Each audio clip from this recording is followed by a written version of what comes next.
Jadi seluruh kader terutama Dewan Pimpinan Pusat Partai hari ini yang menjadi fungsionaris itu harus secara inner self itu menyesali kok bisa P3 yang merupakan partai tertua di Indonesia 11 kali ikut pemilu, 52 tahun usianya justru malah keluar dari Senayan. Apakah Mas Romi melihat bahwa peran atau secara bergen position Pak Mardiono yang terpilih bukan karena muktamar tapi menggantikan Pak Suharso itu powernya ke akar rumput nggak sebesar itu dengan sendirinya ya, dengan sendirinya. Tadi kan kita bahas soal gimana P3 itu perkembangannya adalah partai kader, basisnya ideologi, tapi dengan rencana ke depan, wacana-wacana nama-nama bursa ketum ini didominasi oleh apa ya, quote-unquote naturalisasi gitu kan? Apakah P3 menyerah dengan jalan ideologi dan kader? Kalau Anda stagnan, Anda akan tergilas oleh zaman. Ini sebenarnya kalau Mas Romi melihat sepenting apa sih Mas membahas P3 dengan seorang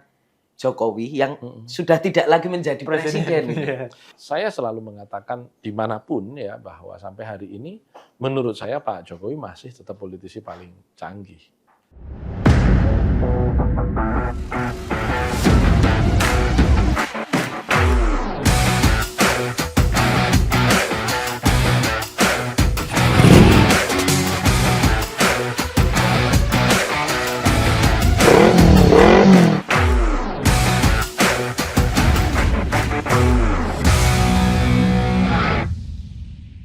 Sahabat Kompas.com, bertemu lagi bersama saya Tatang Guritno. Saya Vittorio. Di acara Classwide Kompas.com, gaspol, ngobrol gas, pasti nampol.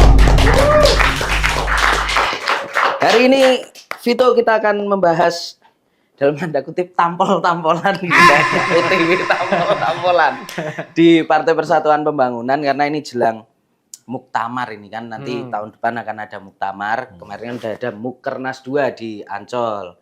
Kemudian itu persiapan untuk mau ke muktamar nih yang nanti akan pemilihan ketua umum. Nah, ada biasa satu orang ini narsum kita ini yang biasa emang bikin dunia persilatan ini gonjang-ganjing ini.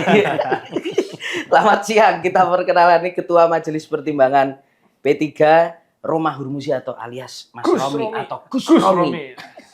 Panggil Mas apa Gus nih? Yang mana aja. Yang penting masih dipanggil. Gimana kabarnya Tatang? Apa? Mantap, ini kita kayaknya memang butuh evaluasi besar-besaran kan buat P3 setelah hasil pilek kemarin ya Mas ya. Kebetulan kan Mas Romi juga ngomong tobat nasuha. Oh iya, itu. Ya kan bener gak sih? Tobat nasuha itu artinya tobat yang sesungguhnya. Tobat mentok lah. Tobat maksimal. Bukan tomat. Ya, berangkat tobat pulang kumat. Wali. Jadi gimana Mas Romi? Tobat nasuha ala Gus Romi ini terhadap pengurusan P3. Apakah salah satunya termasuk dengan merombak struktur termasuk ketua umum? Unsur Pak tobat Mardiono. itu ada 3. Pertama, melakukan penyesalan atau menyesali apa yang sudah terjadi. Jadi kalau kita tidak menyesali itu tidak termasuk tobat. Jadi seluruh kader terutama Dewan Pimpinan Pusat Partai hari ini yang menjadi fungsionaris itu harus secara inner self itu menyesali. Kok bisa P3 yang merupakan partai tertua di Indonesia 11 kali ikut pemilu, 52 tahun usianya justru malah keluar dari Senayan. Yang kedua unsur tobat itu harus ada muhasabah. Jadi apa? Introspeksi. Kan setelah disesali kan introspeksi. Muhasabah. Kenapa kok bisa begitu? Wong yang kemarin-kemarin saja P3 masih lolos. Ibaratnya P3 ini dibiarin aja tidur harusnya lolos. Kok bisa ini nggak lolos? Apalagi kurangnya itu cukup dramatis. Hanya 190.000 suara. 0,13%. 0,13%. Karena kita 3,87. Dan itu tipis sekali. Artinya kan kalau kita bicara diselesaikan di satu dapil aja harusnya udah ketutup. Kok bisa? Gitu. Nah, kemudian baru yang ketiga itu unsur tidak akan mengulangi. Termasuk artinya bahagian dari tidak akan mengulangi itu kalau Anda hari ini adalah Ketua Majelis Pertimbangan Partai, Anda Ketua Umum Partai, Anda Sekretaris Jenderal Partai, jangan mengulangi lagi duduk di situ. Gitu loh. Masuk ke barang halus. Jadi ini bukan seruan saya kepada pelaksana tugas Ketua Umum hari ini, tapi kepada seluruh pimpinan puncak, Dewan Pimpinan Pusat Partai termasuk saya sendiri. Oke. Ya kan? Kan kita harus muhasabah itu mulai dari diri sendiri. Ibda binafsik kalau kata agama Islam itu. Karena kita partai berbasis Islam, maka ya saya menyesali diri sendiri dan kemudian saya akhirnya mengumumkan juga enggak, saya enggak akan maju. Karena memang kita sudah gagal. Yang gagal itu adalah Romi, adalah Mardiono, adalah Arwani sebagai sekjen. Jadi ini bersama dengan seluruh ketua majelis yang ada itu, ya jangan duduk lagi di situ. Yuk bersama-sama secara kolektif kolegial sudah gagal menjaga, hanya sekedar menjaga mempertahankan partai ini di Senayan sudah gagal. Itulah kenapa kemudian saya serukan taubatan nasuha. Di rilis yang saya sampaikan menjelang Mukernas itu, saya bukan hanya bicara pelaksana tugas Pak Mardiono ya. Soal Tatang dan Vito mengutipnya hanya Pak Mardiono yang suruh tobat, itu urusan kalian. Kalau Jangan dibacain, Mas. Untuk saya yang nulis seluruh jajaran DPP kan gitu. Iya. Seluruh jajaran DPP. Artinya DPP hari ini ketua umum eksekutifnya adalah Pak Mardiono dan seluruh jajaran. Ini harus berintrospeksi. Jadi malah justru harus membuang jauh arogansi. Apalagi kok keinginan untuk maju lagi. Wah, itu betul-betul bukan merupakan tobat itu. Namanya menyesali kan tadi, kemudian muhasabah introspeksi, kemudian tidak akan mengulangi kan gitu. Ini malah mau mengulangi lagi. Dimodali 19 kursi aja Anda hilangkan, masa Anda sekarang mau maju lagi? Mau dibikin minus 19 kan gitu kan. Aduh, kan susah kan gitu. Nah, itu yang pertama. Kita bicara tobat. Yang kedua, bicara prospek. Karena kan kita berbicara target dengan tema Mukernas kemarin itu transformasi P3 untuk Indonesia, itu kan artinya ada perubahan bentuk, transformasi kan gitu. Apa yang dilakukan dan harus dilakukan untuk melakukan perubahan P3 untuk Indonesia ke depan itu? Tentu yang paling pertama, untuk bisa merubah Indonesia kita harus duduk lagi di Senayan. Karena epicentrum kebijakan adalah DPR. Undang-undang dihasilkan oleh DPR untuk dijalankan eksekutif. Nah, untuk bisa duduk kembali di Senayan, maka P3 mengevaluasi diri. Salah satunya adalah bahwa di pemilu 2024 kemarin, P3 itu suara DPRD kabupaten dan kota masih 8 juta. Tetapi suara DPR RI-nya cuma 5,8 juta. Artinya terpaut 2,2 juta. Dan itu anomali. Itu khusus P3. Kenapa? Karena partai-partai parlemen yang lain, itu suara nasionalnya selalu lebih tinggi daripada suara kabupaten kota. Mengapa? Karena sumber daya DPP, terutama keuangan tentu yang dimiliki DPP hampir seluruh partai politik, itu paling banyak itu ditumpahkan memang untuk membantu perolehan suara DPR RI, ketimbang hanya bicara kabupaten kota atau provinsi. Kabupaten kota provinsi, kalau di P3 itu kebagian bendera sama kaos plus uang saksi, kira-kira gitu. Tetapi untuk yang lainnya, DPP itu sumber daya diarahkan insentif untuk maju sebagai caleg itu kepada caleg-caleg DPR RI. Kok malah yang paling jatuh DPR RI? Itu menjadi bahagian dari evaluasi juga. Berarti yang nggak beres kerja DPP-nya. Ya termasuk saya ini nggak beres kerjanya gitu.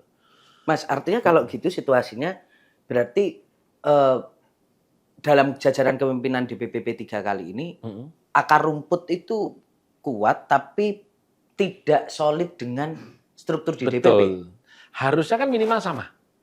Kan pilih P3 semuanya untuk kabupaten, untuk provinsi maupun untuk RI. Harusnya kan sama. Ini yang kabupatennya milih P3, RI-nya malah milih selain P3. Padahal caleg RI itu lebih sedikit kan daripada caleg P3 kabupaten. Artinya tingkat persaingan itu kan lebih sedikit. Contoh misalnya beberapa partai tertentu yang misalnya baru ikut pemilu kemarin, itu di beberapa dapil nggak ada calonnya. Artinya kan jumlah caleg RI-nya itu lebih sedikit. Harusnya kan lebih bisa terarah untuk milih P3. Ini malah enggak.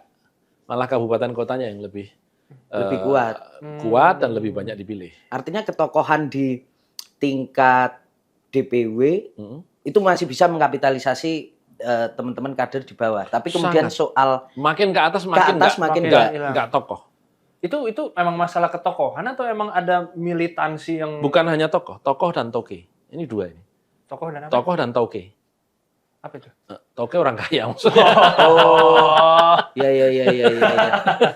Jadi Antara tokoh dan toke ini sekarang di pileg dan pilkada itu memang beda tipis.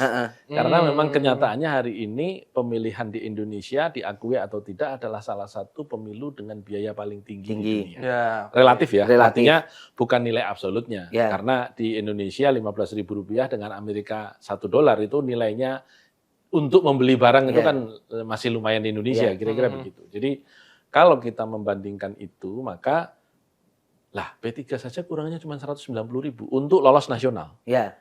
Nah kalau kita kemarin nasionalnya itu sama dengan kabupaten kota saja, udah bukan hanya sekedar lolos, Iya, bisa kita bisa 56%. nempatin 30 kursi kemarin ini. Iya.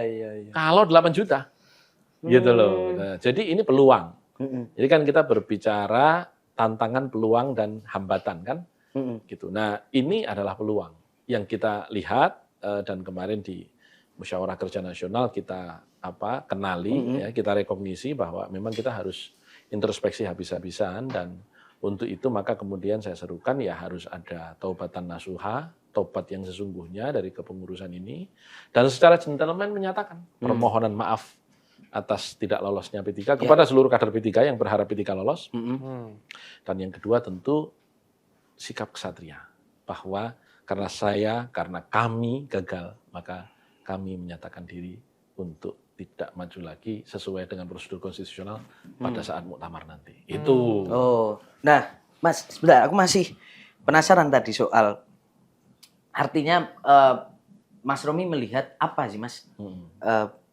Kenapa ini kemudian tidak bisa cukup dikapitalisasi secara kompak ya dari DPP dari tingkat bawah kemudian melaju ke atas itu? Apakah memang Mas Romi di internal melihat bahwa teman-teman di daerah tidak melihat ketokohan, terutama kan kalau kita lihat partai politik di Indonesia kan masih sangat kuat ketokohan ketua umumnya gitu, mereka satu tegak lurus atau enggak gitu. Apakah Mas Romi melihat bahwa peran atau secara bergen position Pak Mardiono yang terpilih bukan karena muktamar tapi menggantikan Pak Suharso itu powernya ke akar rumput enggak sebesar itu dengan sendirinya ya. Dengan sendirinya. Artinya kan orang yang terpilih di muktamar dengan orang yang tidak terpilih di muktamar itu pasti beda. Exposure-nya juga beda. Karena orang-orang yang terpilih di muktamar itu kan memang melalui sosialisasi yang sebelumnya cukup intens dengan DPC-DPC di seluruh Indonesia, maka dia terpilih. Kan kira-kira gitu. Ini kan tidak. Tetapi saya tidak mau ini berfokus hanya kepada Pak Mardiono. Karena itu sudah terjadi. Bagian dari sejarah partai. Yang kedua, hari ini ketokohan itu kan lebih bersifat lokal ketimbang nasional. Jadi kalau kita ikuti sejarah, misalnya saya selalu cuplik ini sebagai sampel yang paling menarik di P3, di Kabupaten Situbondo, Jawa Timur, itu dulu ada namanya almarhum Kiai Fawaid As'ad, putra dari Kiai As'ad Syamsul Arifin, tokoh besar dan pernah menjadi pemimpin tertinggi Nahdlatul Ulama. Ketika Kiai Fawaid As'ad ini ada di P3 dulu sampai dengan Orde Baru tumbang, P3 selalu menjadi pemenang di Kabupaten Situbondo. Angka perolehan kursi P3 di sana itu dari 40 itu selalu 24, 23. Artinya begitu dominannya. Begitu pemilu 99 banyak partai, itu P3 langsung terbelah. Tinggal 11, yang 13 ke PKB. Karena Tatang, Vito tahu kalau P3 dan PKB ini sebenarnya kakak dan adik kandung gitu ya, di lingkungan NU ya. Gitu. Nah itu langsung terbelah, 11 dan 13. Mungkin angkanya salah tapi kurang lebih lah. Kurang lebih begitulah. Nah ketika tahun 2003 Kiai Fawaid itu mufarroqoh, berbeda pendapat dengan Gus Dur yang menjadi pemimpin PKB pada waktu itu, Kiai Fawaid As'ad kembali ke P3. Ya, kembali ke P3 dan menjadi ketua P3 Kabupaten Situbondo, langsung P3-nya melompat lagi. Begitu. Dan PKB-nya langsung turun cukup drastis. Lebih ekstrim. Tahun 99 itu P3 0. Saya baru ingat. Tahun 99 ketika pemilu pertama, itu P3 0. Dari ketika Orde Baru pemilu 97 24. P3-nya langsung 0. Karena Kiai Fawaid bergabung ke geser ke PKB. Ketika tahun 2004 Kiai Fawaid itu kembali ke P3 menjadi ketua DPC, P3-nya jadi 11, PKB-nya jadi 13. Begitu. Saya ingin mengatakan bahwa itu regardless P3 waktu itu bukan juara nasional. Tapi nyatanya di Kabupaten Situbondo begitu dahsyat ketokohan Kiai Fawaid. Kenapa? Ya pesantrennya aja santrinya 23.000 orang. Gimana enggak begitu dahsyat kan begitu. Artinya kota itu mungkin Santri itu kalau dihitung sama orang tuanya, sama adik, sama kakaknya ya kabupaten Menguasai. itu. Belum sama alumni-alumninya. Alumni santri ya. Alumni-alumninya, Nggak, saya ingin kan? mengatakan bahwa ketokohan itu lokal, sehingga memang hari ini tokoh nasional itu penting dan paling penting, tetapi mengingat hari ini tokoh nasional itu tidak mudah untuk terus bertahan sebagai tokoh, maka semestinya kalau P3 memiliki tokoh-tokoh atau caleg-caleg kita itu adalah tokoh-tokoh yang kuat di daerah, ya dia masih akan bertahan. Hanya kan sekarang ini karena partai berubah menjadi partai elektoral, Ya. bekerja hanya menjelang pemilu saja. Iya. Ketokohan itu sangat-sangat paternalistik. Bupati, istri bupati, Oke. anak bupati, kakak bupati, adik wali kota, Ya. istri gubernur, kan gitu ya. Tokoh lokal itu akhirnya hari ini ya tokoh politik. Hampir jarang hari ini muncul tokoh-tokoh sipil yang kemudian bergabung dengan partai politik secara instan. Begitu. Artinya Mas Romi melihat, maksudnya gini Mas, bahwasannya P3 itu diprediksi nggak lolos itu kan juga udah dari jauh-jauh hari. Ya, karena surveinya memang kita tidak Surveinya lolos. juga rendah dan Betul. juga perolehan di 2019 kan juga tipis, Tipis, dari betul. parliamentary Betul, threshold gitu. Artinya ini kan betul. masalah yang seharusnya sudah Mitigasi. sejak lama, Ya. dimitigasi sejak lama, dan masa sih itu cuman karena faktor ketokohan caleg yang kurang gitu di daerah. Kayaknya ini lebih sistemik karena Saya kayaknya pernah ingat di Gaspol ini saya juga menyampaikan bahwa pemilu kemarin adalah pemilu paling brutal. ya Brutalitas itu adalah kaitan dengan penggunaan money politik. Ya. Dan yang saya sampaikan ini tidak ada satupun caleg ataupun siapapun yang mendengar mungkin akan berkomentar, nggak betul, kemarin pemilu nggak ada money politik. Nggak ada itu. Semuanya isinya, ya betul money politik. Iya. Bahkan angka-angkanya pun yang saya sampaikan itu benar. Mulai dari 50.000 sampai ada yang 1 juta, satu suara itu. Jadi sudah sangat tidak masuk akal. Nah, yang kedua, bahwa brutalitas itu mengakibatkan pertarungan politik ideologis bergeser ke pertarungan politik pragmatis. Partai-partai politik semakin banyak diisi oleh spekulan dan pedagang, ya, dibandingkan dengan aktivis gerakan. Nah, ini yang terus terang saya sedihkan. Apa yang saya sampaikan ini sudah terkonfirmasi di disertasinya Profesor Burhanuddin Muhtadi, bahwa Indonesia adalah negara dengan money politik tertinggi kedua setelah Uganda. Di disertasi dia yang mungkin 8-10 tahun silam. Mungkin hari ini dengan pemilu 2024 udah nomor 1 kali. Iya. Kita udah bukan lagi nomor 2 setelah Uganda. Di dunia ya Mas? Di dunia. Rankingnya luar biasa. Rankingnya luar Urusan biasa. Itulah. Makanya. akhirnya kita bisa bicara di kancah internasional. Yes. Iya, iya. Gitu Mas.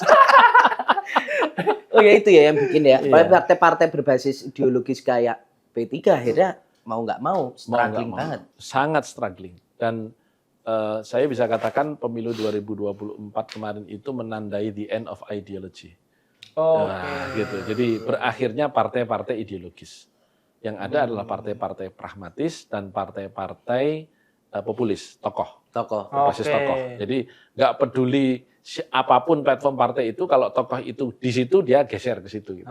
Kan sangat populis itu, sangat bergantung kepada populisme. Gitu. Nah ini aku pengen nyambung nih Mas kalau ngomongin soal P3 partai ideologis. Iya. Padahal tantangan ke depan adalah apa tadi Mas, ketokohan, populisme ya, tokohan dan juga partai yang pragmatis. Yes. Apakah itu yang kemudian jadi mendorong Mas Romi memunculkan 4 nama yang kemarin tuh? Bukan saya yang memunculkan, karena kan saya ini di handphone ini ada puluhan WhatsApp grup yang tiap hari itu berbicara lah. Diskusi, ada yang grup kader, ada yang grup fungsionaris DPC, ada yang grup DPP, macam-macam lah begitu ya. Tentu di situ saya mengamati kan nama-nama yang beredar. Paling banyak disebut itu Gus Yassin. Kenapa? Karena memang kader P3 itu menginginkan wajah P3 dikembalikan kepada wajah aslinya, yaitu wajah santri, wajah ulama, ya, wajah pesantren begitu. Dan hari ini tokoh yang paling representatif, baik secara kiprah sebagai pejabat publik ya, maupun secara nasab dalam tanda petik yang asli P3, artinya ya dia memang dilahirkan di P3, besar di P3 sampai hari ini di P3 begitu, ya Gus Yassin. Dan kemarin alhamdulillah terpilih lagi sebagai wakil gubernur Jawa Tengah.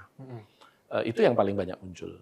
Tetapi juga tidak sedikit yang kemudian mendorong kita kalau terus inward looking, berorientasi ke dalam, nggak akan besar lagi. Bukti bahwa tidak akan besar ya P3 nggak lolos. Ya. Kalau sudah nggak lolos, masa masih cari kader? Partai ini partai kader, harus cari dari dalam. Nah kalau carinya dari dalam ya nggak nambahi. Maka kemudian lebih banyak yang menginginkan adanya penyegaran dengan memasukkan orang-orang di luar partai. Karena kalau mereka ini putra-putri terbaik bangsa, yang sudah memiliki pengalaman di tempat-tempat lain, pengalaman di tempat lain yang bagus itulah yang kita cangkokkan di P3 untuk kembali mengangkat perolehan suara partai. Maka kemudian muncullah calon-calon yang di WhatsApp group, di pembicaraan, di penyampaian pribadi kepada saya, nama-nama yang kemudian saya sebut itu. Ada Sandiaga Uno. Kalau Pak Sandi memang sudah bergabung Kader. di P3, dia adalah kader, dia adalah ketua Badan Pemenangan Pemilu. Jadi memang dia sudah menjadi bagian dari keluarga besar P3. Hanya memang Pak Sandi belum lama bergabung. 1,5 tahun lah. Ya, sudah 1,5 tahun. Tetapi eligible untuk menjadi ketua umum. Boleh untuk menjadi ketua umum. Nah, Pak Sandi ini paling familiar. Nah, saya katakan paling familiar. Kalau Gus Yassin itu keinginan yang paripurna ingin kembali ke wajah santri, kalau Pak Sandi ini karena tadi kebutuhan populisme. Ya. Apapun Pak Sandi ini medsosnya total ada 15 juta followernya, terus dia sudah cukup lama beredar. Hanya sedikit orang Indonesia yang pernah tercantum di kartu suara, di antaranya Pak Sandi. Ya. Begitu. Jadi sangat populer gitu ya, dan sebagai pengusaha juga cukup berhasil. Bahwa kemarin sebagai ketua Bapilu belum berhasil. Nah itu tentu karena memang tidak dalam posisi puncak, artinya bukan ketua umum. Karena kan orang itu bisa saja dia hebat, tapi kalau bukan ketua umum itu tingkat ketokohannya dalam tanda petik di partai kurang. Ya, nggak optimal lah. Ya, nggak optimal. Nah makanya antara potensi dan wadah ini yang kemudian disuarakan, gimana kalau Pak Sandi? Muncullah nama Pak Sandi. Kemudian tentu ada nama-nama lain, misalnya seperti Gus Ipul, yang memang kita lihat ada kesejarahannya. Gus Ipul itu cicit Kiai Bisri Sansuri. Kiai Bisri Sansuri ini adalah yang melakukan istikharah untuk pembuatan lambang P3 adalah Ka'bah. Bukan hanya sekedar pendiri NU, tetapi cicit penemu lambang P3. Begitu. Jadi ada sambungannya. Bahwa kemudian Gus Ipul itu adalah sekretaris jenderal pengurus besar NU, kemudian beliau pernah menjadi ketua PPGP Ansor. Itu adalah kelebihan social capital yang dilihat oleh teman-teman di P3 yang mayoritas warga NU ini akan menjadi sangat klop ketemu begitu. Karena apapun dijudulinya, P3 ini basis utamanya adalah Nahdliyin. Nah, ketika hari ini kita bertemu dengan deklarator yang cicitnya hari ini muncul, dan beliau sebagai Menteri Sosial, akan ada multiplier effect. Gitu. Kita harapkan itu terjadi dari network yang dimiliki Gus Ipul. Karena Mensos kan juga ini, Mas, turun ke lapangan. Kalau dia menjadi ketua umum, betul. Artinya memang sosok yang kesehariannya pun bersentuhan langsung dengan masyarakat langsung. Terus yang terakhir muncul Pak Dudung. Kalau Pak Dudung itu memang sudah bertemu dengan tokoh-tokoh P3. Oh iya, Mas. Udah bertemu dengan Ketua Majelis Kehormatan Kiai Sarkasi, sowan ke tempatnya Kiai Mustafa Agil Siroj, Ketua Majelis Syariah. Artinya beliau sudah cukup bergerilya untuk menginginkan kembali ke basisnya, karena beliau ini konon adalah dzurriyyahnya Sunan Gunung Jati. Yang begitu-begitu itu masih ada di P3 itu masih ada begitu-begitu. Sehingga beliau didorong untuk maju memimpin partai ini. Nah, tentu itulah dasar kenapa kemudian saya sampaikan. Jadi ini bukan karangannya Gus Romi, bukan. Ini bukan Mas Romi yang bukan. Tapi dari ratusan grup betul. Itu Mas Romi Bahkan tiap hari begitu itu saya sampaikan, itu ada yang tokoh nasional juga yang menelpon saya, kok saya nggak disebut? Saya juga mau maju ini Gus, kalau memang tahu P3 mau muktamar begitu. Pak Adi Aksa Daud. Mantan Menpora. Menpora. Itu juga telepon Mas Romi. Telepon begitu saya di wawancara Kompas hari Jumat malam. Sabtu paginya telepon saya, Gus, kok saya nggak disebut?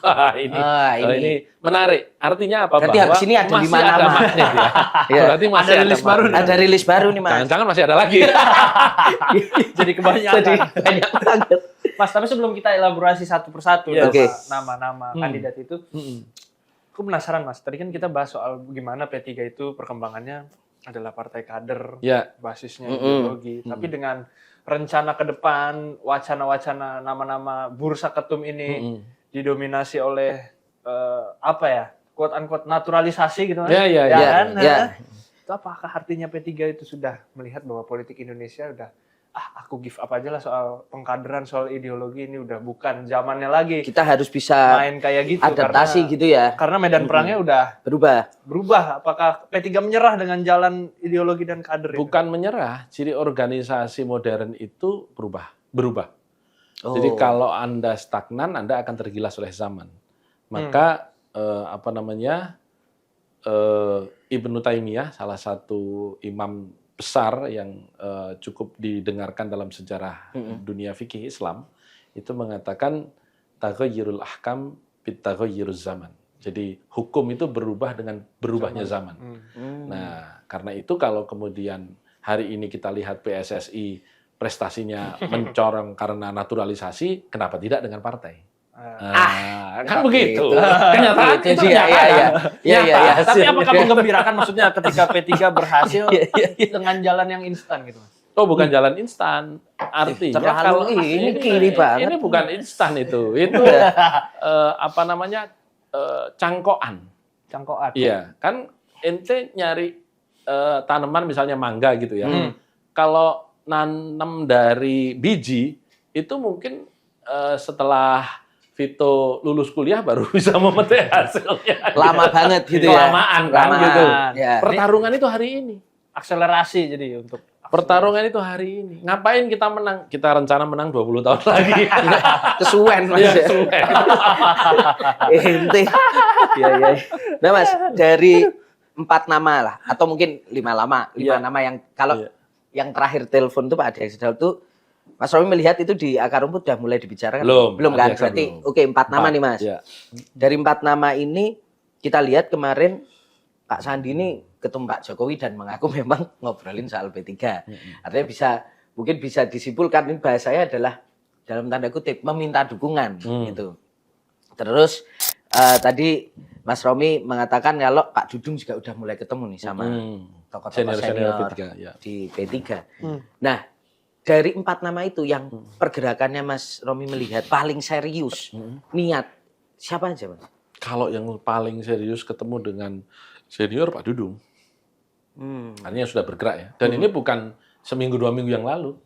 Pak Dudung udah sejak beberapa bulan yang lalu. Sejak beliau belum terpilih menjadi One Hasus Press, beliau sudah bertemu. Dan sudah kontak dengan saya juga. Sudah kontak dengan saya juga. Dan saya melihat keseriusan itu konsisten. Artinya terus. Minggu ini ketemu Pak Jan Farid, mungkin 2 minggu lagi ketemu Kiai Sarkasi, kapan lagi ketemu sama Kiai Mustafa Agil ke Cirebon. Kan niat ini berarti kan? Ketemu di mana-mana ini kan niat. Iya. Itu kalau bicara yang paling intens. Kalau dari sisi dukungan, memang grassroots paling banyak menyuarakan Gus Yassin. Karena memang warna partai ini, ya Gus Yassin itulah warna Partai Persatuan Pembangunan, artinya politik santri, politik santun, begitu ya. Itu dari sisi warna, begitu. Kalau Gus Ipul memang belum lama, tetapi komunikasi sudah mulai terjalin. Ya. Kalau Sandi memang Pak Sandi itu sudah cukup lama digadang-gadang karena beliau kan waktu kampanye pun sudah turun di 120 titik. Waktu kampanye kemarin. Artinya ya DPC relatif sudah minimal 120 DPC lah dari 514 DPC yang sudah mengenal dan berinteraksi langsung dengan Pak Sandi gitu. Jadi keinginan nggak usah jauh-jauh lah di media sosial saya misalnya itu kan Pak Sandi aja Gus gitu. Banyak yang seperti itu. Jadi saya ngukur dari itu. Kalau Mas Romi ini melihatnya nih agak gak enak sih jawabnya, agak gak enak sih jawabnya. Tapi untuk menghadapi tantangan P3 ke depan di 2029 kan harus fight lagi nih Mas.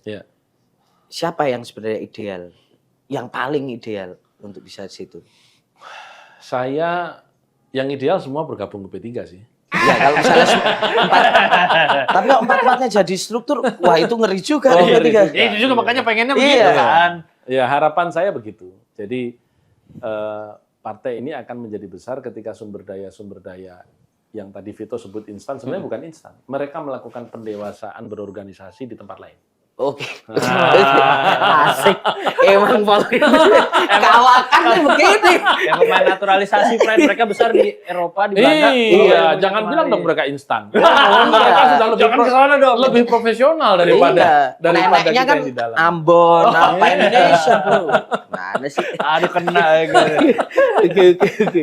Jadi ketika mereka sudah melakukan best practice berorganisasi, kaderisasi di tempat lain gitu.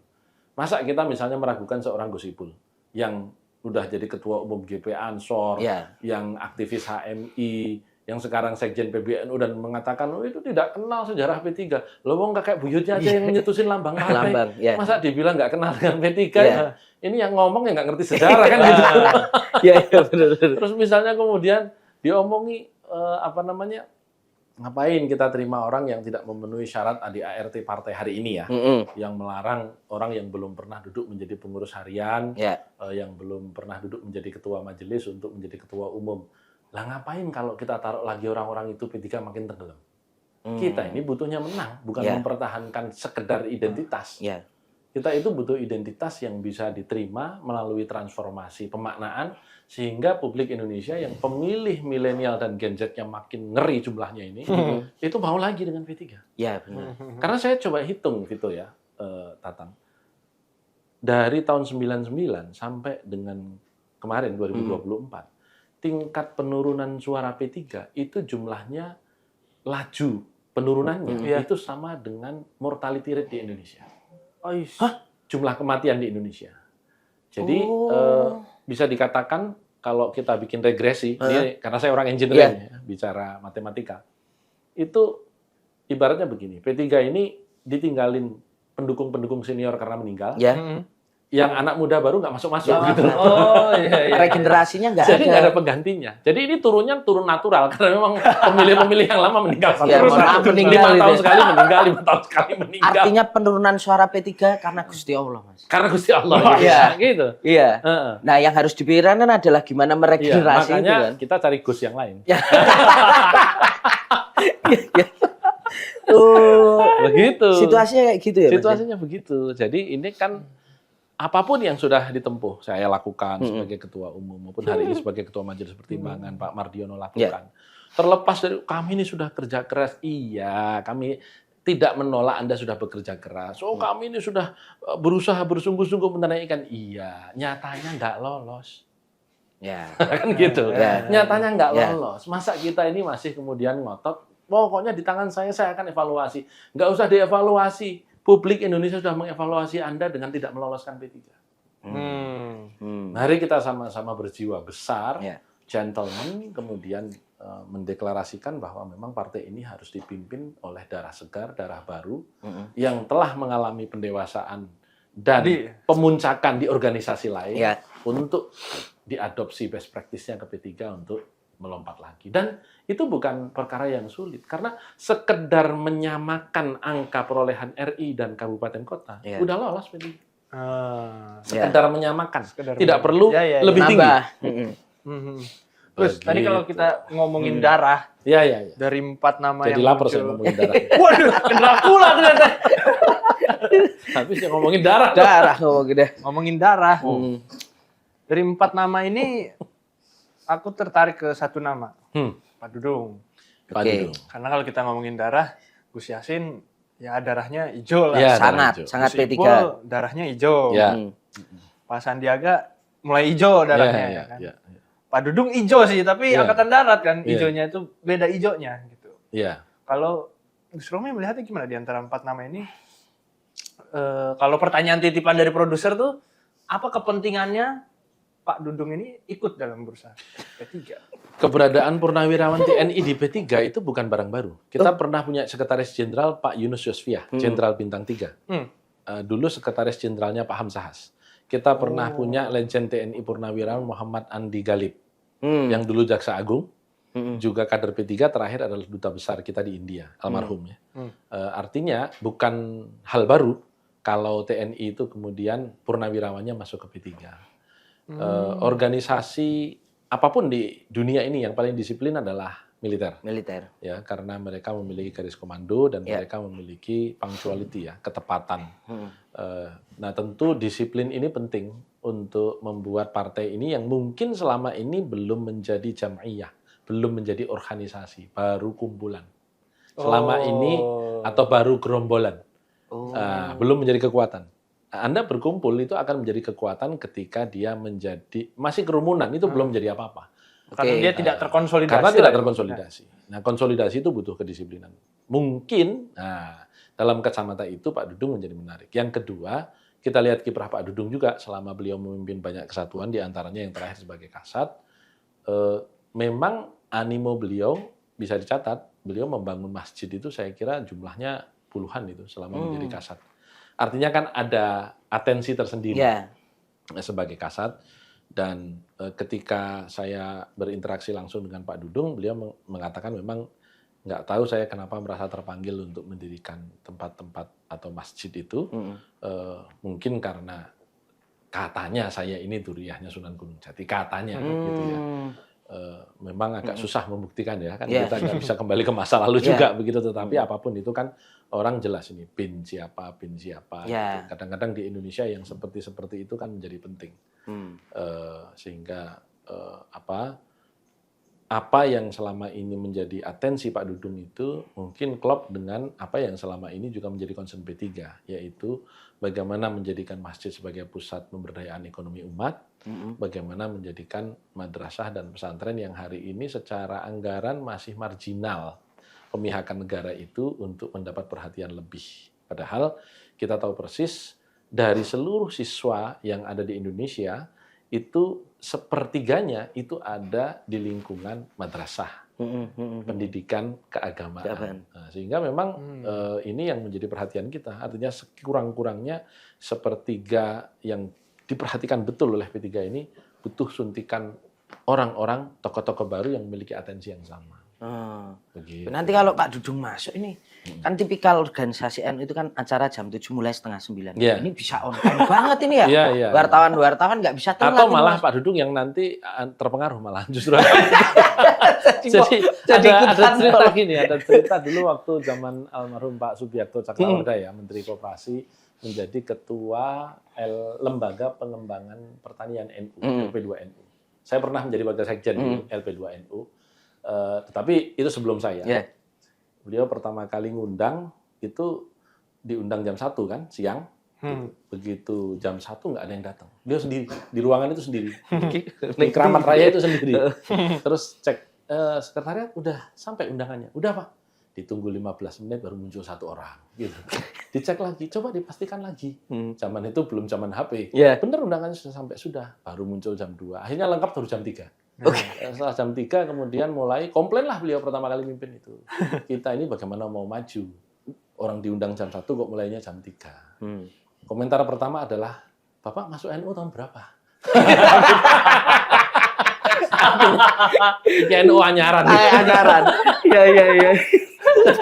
Ya, jangan-jangan Pak Dudung yang terpengaruh. Bahaya. Karena semua kan NU pada waktunya. Iya. Semua kan NU pada waktunya. Mau udah puluhan tahun di Angkatan Darat juga akan NU juga pada waktunya sekarang. Nah, ini Mas Romi, ini titipan juga ini. Iya. Mana yang nggak dititip? Kamu titipan semua gitu dari tadi. Enggak, ya. Ini ada nih. Yang ketawa ini memang asli ini berarti. Ya, ini yang nitip ini Mas. Nah, ini Mas Romi apa nggak khawatir ini P3 hanya jadi kendaraan politik bagi orang-orang yang tidak berdarah hijau, atau memang menang pemilu ini sudah jadi harga mati bagi P3. Terus karena kemarin Pak Sandi aja udah dinaturalisasi, ternyata masih gagal belum berhasil. juga malah. Menang pemilu itu harga hidup. Kalau mati kita nggak mau di partai. Iya ya, harus menghidupkan terus ya. Kita harus menang itu harga hidup. Jadi di politik itu kadang kemenangan itu segalanya. Karena partai politik itu didirikan untuk menang, bukan untuk kalah. Ya. Sehingga memang hari ini kita harus beradaptasi dengan medan pertarungan politik yang brutal tadi itu dan mencoba untuk berkompromi antara ideologi dengan pragmatisme. Karena kenyataan itulah yang kita hadapi hari ini. Menarik. Hampir tidak ada partai politik yang malah saya bisa katakan tidak ada partai politik yang menafikan pragmatisme dalam politik itu. Ya. Karena politik itu pada dasarnya adalah pragmatisme ideologis. Cocok nggak? Pusing di sini. Gila nih, emang jago banget. Itu sama dengan pertama kali University of Chicago mendirikan political science. Jurusan political science. Itu ketawain orang. Politiko ilmu. Political science. Tapi belakangan kemudian ternyata dia menjadi pusat ilmu politik terbesar di dunia. Sama. Gitu loh. Jadi ini pragmatisme politik, pragmatisme ideologis itu akan menjadi aliran baru di dalam proses berpolitik di Indonesia. Dan kenyataannya memang demikian karena setiap pemimpin apapun, terutama partai politik, itu memang melakukan saya pun begitu, kompartemenisasi terhadap anak buah yang ada itu. Ini bagian cari duit. Ini bagian vokalis. Ini mungkin bagian grassroots. Jadi grassrooter, kira-kira gitu. Ini bagian AdSense. Gitu. Jadi masing-masing ada bagiannya sendiri-sendiri. Gitu. Dia di tangan pemimpin itulah orkestrasi antara pragmatisme dan ideologi tadi itu dihubungkan, diorkestrasikan. Jadi antara pragmatisme dan ideologis itu harus berkelindan, mau nggak mau. Kalau Anda menjadi partai politik murni ideologis di Indonesia hari ini rasanya akan makin tenggelam. Karena kenyataannya begitu. Tetapi di sisi lain kalau Anda murni pragmatis, maka Anda bukan partai politik. Anda hanya fans club. Hanya akan hilang sesuai dengan saat tokohnya itu hilang. Tapi soal bahwa Anda berkuasa dengan itu, ya itulah realitas politik. Karena di Indonesia kan paternalisme itu begitu kuat, sehingga memang partai politik di Indonesia itu patron kliennya luar biasa. Ada beberapa partai politik yang memang dia sebenarnya fans club, bukan partai politik. Tetapi P3 ini bukan fans club. Dia adalah partai politik yang kalau ibarat perusahaan sudah TBK. Ada yang Persero, ada yang TBK kan gitu. Nah ini sudah TBK. Ini udah TBK nih. Udah TBK. Karena TBK nggak ada tokohnya. Karena nggak ada tokohnya, nggak lolos juga. Kan mending Persero tapi lolos kan. Daripada TBK tapi nggak lolos gitu. Itu situasinya kayak gitu ya. TBK tapi merah terus. Enggak, karena anak-anak milenial hari ini ngikutin. Mereka makin menjadi investor individual di bursa saham kita. Jadi mereka lebih paham lah dengan kalimat-kalimat seperti ini. Gitu. Nah Mas, tapi kalau lihat kan kemarin tuh ada dua pernyataan yang berbeda ini Mas. Pak Mardiono itu kan mengatakan bahwa yang disepakati untuk Muktamar 11 adalah ADART yang ada saat ini. Muktamar 10. Muktamar 10 ya. Nah, sementara Mas Arwani mengatakan sebaliknya bahwa ADART masih bisa kok diubah untuk nanti mencari calon ketua umum. Dua-duanya benar. Nah, kalau aku bayangin jadi wartawan, Mas, ini kan berarti nanti kalau ada rundown, nah ini tinggal yang dibahas mana dulu toh. Kalau voting dulu, selesai berarti orang-orang ini mau Pak Sandi, mau Pak Dudung, siapapun itu selesai toh, Mas. Nah, tapi kalau votingnya belakangan, perubahan ADART dulu, ini kartu hidup lagi. Berarti pertarungannya di rundown berarti Mas. Atau piye ini nanti soal ADART ini? Tergantung produser berarti ya. Yang ketika rundown kan tergantung produser. Revisi fix. WO-nya yang salah. Cuma WO ini. Ya, apa yang disampaikan Pak Mar adalah kondisi hari ini. Bahwa tidak ada perubahan ADART. Betul, karena yang bisa merubah ADART hanya Muktamar. Oke. Apa yang disampaikan oleh Sekjen Pak Arwani adalah betul karena memang Muktamar bisa mengubah segalanya. Sehingga yang tadi disampaikan Tatang memang tidak salah, tergantung rundown-nya besok.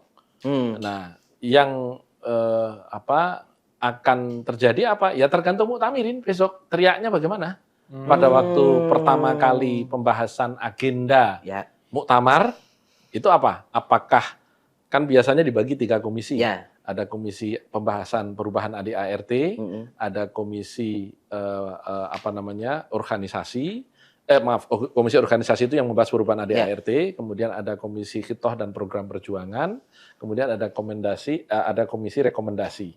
Ini ekstern, yang ini intern, khitoh dan program perjuangan ini. Nah, biasanya di ADART ini kemudian dilakukan pembahasan apakah kita melakukan pemilihan ketua umum dulu atau ketua umum dipilih setelah perubahan revisi ADART ini selesai. Nah, itu nanti muktamirin yang akan mengatakan yes or no.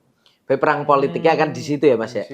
Dinamika politiknya saya ini jadi ketua panitia pemenangan ketua umum sudah 4 kali dalam partai. Insya Allah kalau saya tidak salah ingat, saya ini ketua umum yang karirnya di DPP partai paling lengkap. Mulai dari pimpinan departemen, wakil sekjen, ketua umum begitu. Dan saya jadi ketua panitia pemenangan atau tim ses ketua umum sudah 4 kali. 2 kali untuk Pak Surya Dharma Ali, 2 kali untuk saya sendiri. Jadi alhamdulillah belum pernah gagal. Jadi saya ingin katakan bahwa pertarungan itu biasa. 2007 calonnya ada 4 orang waktu muktamar dulu. 2011 ada 2 orang. Kebetulan 2014 dan 2016 itu tunggal aklamasi saya semua. Semua tentu melalui pengkondisian, semua melalui proses. Tetapi bahwa itu musyawarah mufakat atau itu voting, itu sama-sama mekanisme yang diakomodasi di dalam ADART. Bukan hal yang tabu. Begitu, ya no problem. No problem. Welcome to democracy. Asik. Tapi so far di akar rumput pengennya gimana, Mas? Kayaknya ADART diubah dulu atau? Sepertinya arahnya begitu. Karena memang kalau dilihat dari wacana-wacana yang berkembang di WhatsApp group, mereka banyak menyebutkan DPP harus tobat. DPP. Ini bukan kalimat yang muncul dari mulutnya Gus Romi begitu saja, bukan. Karena Gus, ini DPP harus tobat. Itu banyak, lihat aja media sosial saya itu. Pengurus sekarang nggak boleh duduk lagi. Wah, banyak sekali yang seperti itu. Manut. Nah, saya bilang gitu aja. Karena memang kita mau berapologi apa lagi? Mau beralasan apa lagi? Kenyataannya nggak lolos. Mau pakai sejuta alasan, politik itu nggak butuh alasan. Bahkan kadang-kadang politik itu di waktu-waktu tertentu tidak mempedulikan proses. Karena ini bukan organisasi dakwah. Kalau organisasi dakwah itu kalau kalian gagal dapat pahala, kan gitu. Kalau politik kalau gagal ya kalian nggak duduk dapat puasa, kan gitu. Outputnya selesai gitu loh. Mas, tapi tiap hari emang bukain WhatsApp grup mulu maksudnya? Oh iya. Sibukannya? Iya. Hanya karena diundang Gaspol ini aja saya nggak buka WhatsApp ini. Berarti ini udah banyak nih. Udah banyak. Udah 1000. Udah banyak. Nah, aku sekarang mau tanya nih, Mas, mungkin mendekati terakhir. Kemarin tuh ada juga, ya jujur aja nih, Mas, Pak Mardiono juga tak isengin. Karena Pak Sandi kan habis ketemu Pak Jokowi. Mas Romi kan main update status WA juga habis ketemu Pak Jokowi. Pak Mar tak tanyain. Kira-kira pengen nggak ini ketemu Pak Jokowi? Katanya udah kangen sama Pak Jokowi. Nah, ini sebenarnya kalau Mas Romi melihat, sepenting apa sih, Mas, membahas P3 dengan seorang Jokowi yang sudah tidak lagi menjadi presiden? Kenapa orang ngilani Pak Jokowi? Ini Tatang termasuk yang saya hitung ngilani. Sudah tidak menjadi lagi presiden. Loh, ini putranya masih Wapres. Mantunya masih gubernur terpilih. Dan wali kota Medan. Putra yang lain lagi masih ketua umum partai politik. Kok bilang sudah tidak lagi berkuasa? Gimana nggak berkuasa? Itu salurannya masih cukup lengkap. Gitu loh. Artinya mesinnya Pak Jokowi itu secara ini ya masih ada gitu ya, Mas ya. Dari sekarang berapa menterinya Pak Prabowo yang juga menterinya Pak Jokowi?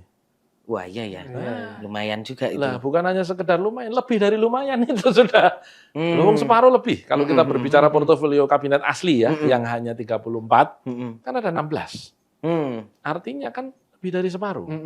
Dan itu kalau kita berbicara, itu 34 KL ya, kementerian dan lembaga ya.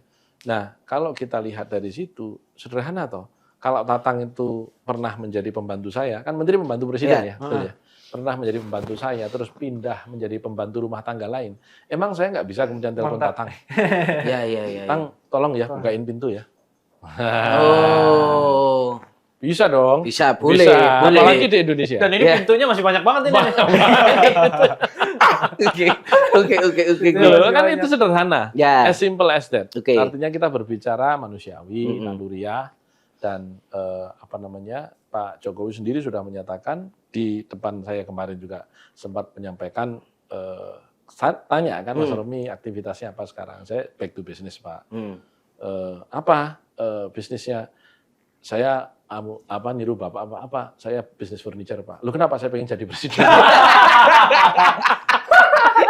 Wah sampean itu. Lu nggak serius Pak. Saya sekarang jangan dikira wira-wiri ke Amerika itu cuma ngurusin putri saya ini sambil ngurusin ekspor ke sana gitu, bilang gitu.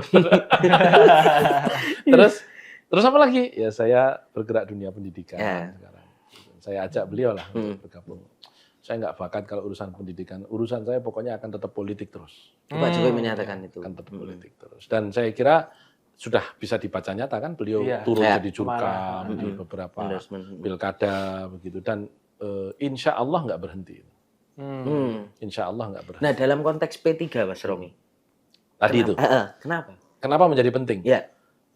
Pertama tentu DPP hari ini itu kan berdiri atau terbentuk di masa beliau menjadi presiden. Oke. Bukan di masa Pak Prabowo menjadi presiden. Karena memang ini masih periode lalu ya. Sehingga dari sisi waktu saja kan lebih lama berinteraksi dengan Pak Jokowi sebagai presiden dibanding Pak Prabowo sebagai presiden. Yang kedua, dengan demikian secara natural, secara alamiah, komunikasi itu kan lebih banyak dengan Pak Jokowi dibanding dengan Pak Prabowo.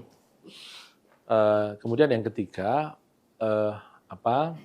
saya kan ketika bertemu dengan Pak Jokowi juga menyampaikan apa Pak pandangan-pandangan Bapak untuk saran agar P3 ini bisa kembali masuk Senayan. Dan saya kira bukan hal yang berlebihan kalau saya minta saran. Namanya saran kan dari Vito aja saya terima itu, apalagi dari Pak Jokowi. Makanya kemudian beliau banyak memberikan saran dan saya kira dalam konteks itu juga kemudian Pak Sandi juga meminta saran, apalagi Pak Sandi memang sudah masuk ke P3 waktu itu atas dalam tanda petik arahan dari Pak Jokowi. Ya, sehingga kan tentu menanyakan kembali, gimana nih Pak, kita masuk P3-nya nggak terangkat ini, saran apa ini kan gitu. Karena saya selalu mengatakan dimanapun ya bahwa sampai hari ini menurut saya Pak Jokowi masih tetap politisi paling canggih. Nggak pernah kalah loh. Nggak pernah kalah. Setiap maju. Terus kemudian yang kedua, kita lihat terakhir nggak pernah kalahnya itu di hampir semua pilkada yang beliau endorse, terutama di tingkat provinsi, itu hanya DKI saja ya yang kalah. Itu pun kalau kemarin proses gugatan itu dilanjutkan, itu juga menjadi soal. Karena kan yang disoal itu adalah angka perolehan 50%-nya itu bukan dari suara yang mencoblos. Tapi kalau nggak salah ya, dari suara yang sah. Begitu. Kalau dihitung dengan total suara yang mencoblos itu hanya 46%. Nah, tetapi ya mungkin bagian dari political trade-off ya. Ya sudahlah. Apapun di sini dilepas begitu ya. Itu satu. Yang kedua, kita lihat bahwa saya selalu katakan termasuk ketika ketemu sampean itu loh kemana-mana kok bilang saya ini politisi paling canggih, aku ya biasa-biasa wae. Saya bilang saya akan tetap mengatakan Bapak politisi paling canggih, Pak. Itu kan bukan celaan, itu pujian. Mana ada Pak orang yang muncul menjadi pejabat publik hanya dalam 9 tahun dari wali kota menjadi presiden. Gila, 2005 pertama kali jadi wali kota, 2014 sudah presiden. Ini tidak ada, bukan hampir tidak ada. Tidak ada. Tidak ada. Bayangkan Pak Prabowo jadi presiden setelah maju dari 2004. 20 tahun. 20 tahun. Ini Pak Jokowi 9 tahun.